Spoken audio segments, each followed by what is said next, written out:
बिस्मिल्लाहिर्रहमानिर्रहीम। निशा की मंगनी टूट गई क्योंकि ये हसन की पसंद से हुई थी। माँ ने वक्ती तौर पर बेटे को चुप कराने के लिए रिश्ता कर दिया, ये सोच कर के जल्दी ही खुमार उतर जाएगा। मगर जब शादी का वक्त करीब आया तो जवाब दे दिया। दोनों तरफ आग बराबर लगी हुई थी। निशा अपने ख्वास खो रही थी। सबने समझाया कि इसमें कोई बेहतरी होगी, तुम्हारे नसीब किसी अच्छी जगह लिखे होंगे, मगर वो कम अकल अपने नसीब खुद लिखना चाहती थी। रात के अंधेरे में हसन के साथ घर की दहलीज पार कर गई और जन्म देने वाले के नसीब में रुसवाई लिख गई। दोनों बहुत खुश थे। हसन इसे अपने फ्लैट में ले गया और दोस्तों के साथ मिलकर शादी की तैयारियां करने लगा। निशा अपनी पसंद से सारी शॉपिंग कर रही थी।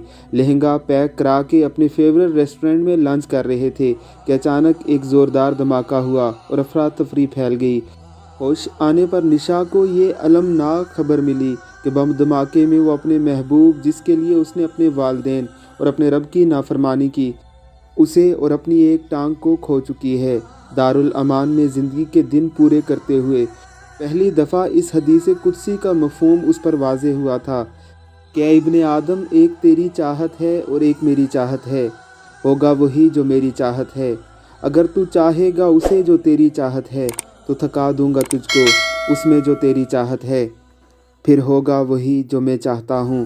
अल्लाह रब्बुल इज़्ज़त हमें अपनी चाहत के मुताबिक ज़िंदगी गुजारने की तौफ़ीक़ अता फ़रमाए। आमीन सुम आमीन।